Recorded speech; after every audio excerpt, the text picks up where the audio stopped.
ಕೋಲಾರ ತಾಲೂಕಿನ ಪಾರೆಹೊಸಹಳ್ಳಿ ಗ್ರಾಮದಲ್ಲಿ ಯಶಸ್ವಿಯಾಗಿ ನಡೆದ ಶ್ರೀ ವೇಣುಗೋಪಾಲಸ್ವಾಮಿ ಕೃಪಾಪೋಷಿತ ನಾಟಕ ಮಂಡಳಿ ಹಮ್ಮಿಕೊಂಡಿದ್ದ ಕುರುಕ್ಷೇತ್ರ ಪೌರಾಣಿಕ ನಾಟಕ.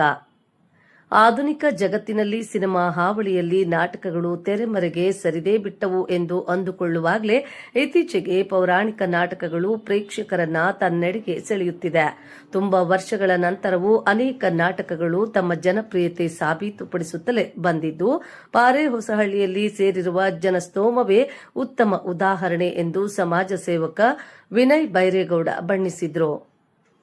ಕೋಲಾರ ತಾಲೂಕಿನ ಪಾರೆಹೊಸಹಳ್ಳಿ ಗ್ರಾಮದಲ್ಲಿ ಶ್ರೀ ವೇಣುಗೋಪಾಲಸ್ವಾಮಿ ಕೃಪಾಪೋಷಿತ ನಾಟಕ ಮಂಡಳಿ ಹಮ್ಮಿಕೊಂಡಿದ್ದ ಕುರುಕ್ಷೇತ್ರ ಪೌರಾಣಿಕ ನಾಟಕವನ್ನು ಉದ್ಘಾಟಿಸಿ ಮಾತನಾಡಿದ ಅವರು, ಸಮಾಜ ಹಾಗೂ ಜನರ ನಡುವೆ ಸಾಮರಸ್ಯದ ಪ್ರತೀಕದಂತಿರುವ ಪೌರಾಣಿಕ ನಾಟಕ ಕಲೆ ನಶಿಸದಂತೆ ನೋಡಿಕೊಳ್ಳುವ ಜವಾಬ್ದಾರಿ ನಮ್ಮೆಲ್ಲರ ಮೇಲಿದೆ ಎಂದರು.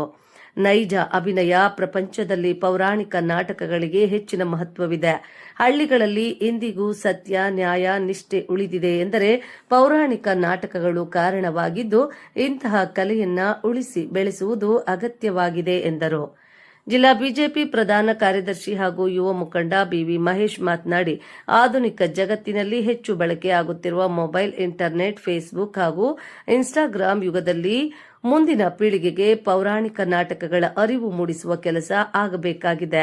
ಪ್ರಸ್ತುತ ಪೌರಾಣಿಕ ನಾಟಕಗಳು ಈ ಕಾಲಘಟ್ಟದಲ್ಲಿ ನಶಿಸಿ ಹೋಗುತ್ತಿದ್ದು, ಸಮಾಜದ ಮೌಲ್ಯವನ್ನು ಕಾಪಾಡುವ ನಿಟ್ಟಿನಲ್ಲಿ ಪೌರಾಣಿಕ ನಾಟಕಗಳನ್ನು ಹೆಚ್ಚೆಚ್ಚು ನಡೆಸಬೇಕೆಂದು ಅಭಿಪ್ರಾಯಪಟ್ಟರು.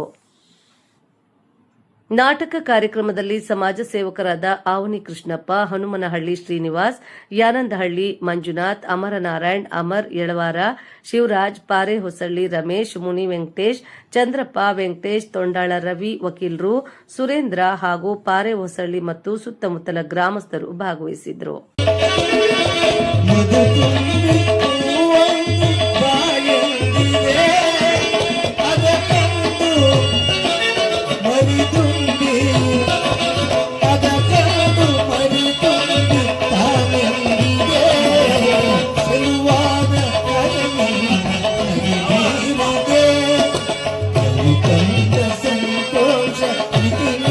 ನಮಸ್ಕಾರ ಎಲ್ಲರಿಗೂ. ಶ್ರೀ ವೇಣುಗೋಪಾಲ ಸ್ವಾಮಿ ನಾಟಕ ಮಂಡಳಿ ಈಗ ಏನು ನಾಟಕ ಆಡಿದಾರ ಇಷ್ಟೊಂದು ಚೆನ್ನಾಗಿ ಬರುತ್ತೆ ಅಂತ ನಾನು ಅನ್ಕೊಂಡಿರ್ಲಿಲ್ಲ. ಆದ್ರೆ ನೀವೆಲ್ಲ ಬಂದು ಅವ್ರಿಗೆ ಬಂದು ನೋಡ್ತಾ ಇರೋದು ಅವ್ರು ತುಂಬಾ ತುಂಬಾ ತುಂಬಾ ಅವ್ರಿಗೆ ಕೋಆಪರೇಟ್ ಮಾಡ್ದಂಗೆ. ಹಂಗಾಗಿ ಈ ಕಾಲದಲ್ಲಿ ಈ ನಾಟಕ ಪ್ರತಿಯೊಂದು ಊರಲ್ಲೂ ಹಿಂಗೆ ಎಲ್ಲಾರು ಮಾಡಿ ಸ್ವಲ್ಪ ಇದನ್ನ ತುಂಬಾ ಅಭಿವೃದ್ಧಿ ಪಡಿಸ್ಬೇಕು ಅಂತ ನಾನು 4 ಮಾತು ಹೇಳಿ ಮುಗಿಸ್ತೀನಿ. ಈಗ ಅತಿಥಿಗಳ ಅಪ್ಪಣೆಯ ಮೇರೆಗೆ ಕಾರ್ಯಕ್ರಮ ಇಲ್ಲಿಗೆ ಸನ್ಮಾನ ಕಾರ್ಯಕ್ರಮ ಮುಗಿಸ್ತಾ ಇದ್ವಿ. ದಯವಿಟ್ಟು ಎಲ್ಲರೂ ಸಹಕರಿಸಬೇಕು. ಸಮಯ ಅಭಾವ ಕಾರಣದಿಂದಾಗಿ ಈ ಕಾರ್ಯಕ್ರಮ ಇದೇ ರೀತಿಯಾಗಿ ನಮ್ಮ ಡ್ರಾಮಾ ನಿರ್ದೇಶಕರಾಗಿರ್ತಕ್ಕಂಥ ಶ್ರೀಯುತ ಲಕ್ಷ್ಮಣ್ ಸರ್ ಅವರು ವೇದಿಕೆ ಬರಬೇಕಂತ ಹೇಳ್ಬಿಟ್ಟು ವಿನಂತಿಸ್ಕೊಳ್ತಾ ಇದ್ದೀವಿ.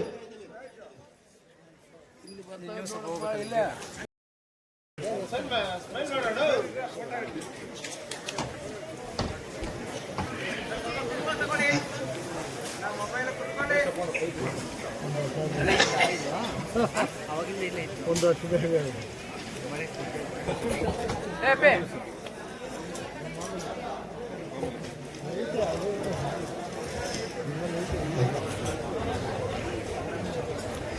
ಈಗ ಕಿರಿದಾಗಿ ಬಂಧುಗಳೇ, ನಾನು ಸುಮಾರಷ್ಟು ಕಾರ್ಯಕ್ರಮಗಳಿಗೆ ಹೋಗಿದ್ದೀನಿ. ಯಾಕಂದ್ರೆ ಈ ಒಂದು ಕಾಲದಲ್ಲಿ ಯಾರು ಮೊಬೈಲ್ ಇಂದ ಆಚೆ ಬರ್ತಿಲ್ಲ. ವಾಟ್ಸಪ್, ಫೇಸ್ಬುಕ್, ಟ್ವಿಟರ್, ಇನ್ಸ್ಟಾಗ್ರಾಮ್ ಅಲ್ಲೇ ಮುಳುಗೋಗ್ತಾ ಇದಾರೆ. ಇವತ್ತು ಈ ಪೌರಾಣಿಕ ನಾಟಕ ನೋಡಿದ್ರೆ ನನ್ಗೆ ಖುಷಿ ಆಗತ್ತೆ. ಯಾಕಂದ್ರೆ ನಾವು ಚಿಕ್ಕವರಾಗಿದ್ದಾಗ ಗ್ರಾಮಗಳಲ್ಲಿ ಈ ತರ ನಾಟಕಗಳು ನಡೀತಾ ಇತ್ತು. ಆದ್ರೆ ಇಷ್ಟೊಂದು ಅದ್ದೂರಿಯಾಗಿ ನಾವು ನೋಡ್ಲಿಲ್ಲ. ಈ ಒಂದು ಕಾರ್ಯಕ್ರಮನ ತುಂಬಾ ಅದ್ದೂರಿಯಾಗಿ ನಡೆಸ್ಕೊಡ್ತಾ ಇದ್ದಾರೆ. ಈ ಒಂದು ಕಾರ್ಯಕ್ರಮದಲ್ಲಿ ನನ್ನೊಂದಿಗೆ ಪಾಲ್ಗೊಂಡಿರುವ ಹಿರಿಯ ಮುತ್ಸದಿ ರಾಜಕಾರಣಿಗಳು, ಜಿಲ್ಲಾ ಪಂಚಾಯತಿಯ ಮಾಜಿ ಸದಸ್ಯರಾದಂತ ಅವನಿಗೆ ತುಂಬಾ ಖುಷಿ ಆಗತ್ತೆ.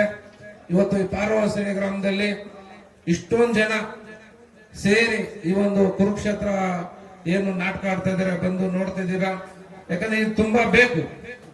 ಮೊದ್ಲು ಆಟ ಅಂದ್ರೆ ಮಕ್ಕಳು ಗ್ರೌಂಡ್ ಹೋಗಿ ಆಡ್ತಿದ್ರು. ಈಗ ಆಟ ಆಡೋದಂದ್ರೆ ಮೊಬೈಲ್ ಓಪನ್ ಕೊಡೋಮ್ಮ ಅಂತ ಕೇಳ್ತಾರೆ. ಯಾಕಂದ್ರೆ ಮೊಬೈಲ್ ಅಲ್ಲಿ ಎಲ್ಲಾ ಗೇಮ್ಸ್ ಬಂದಿದೆ.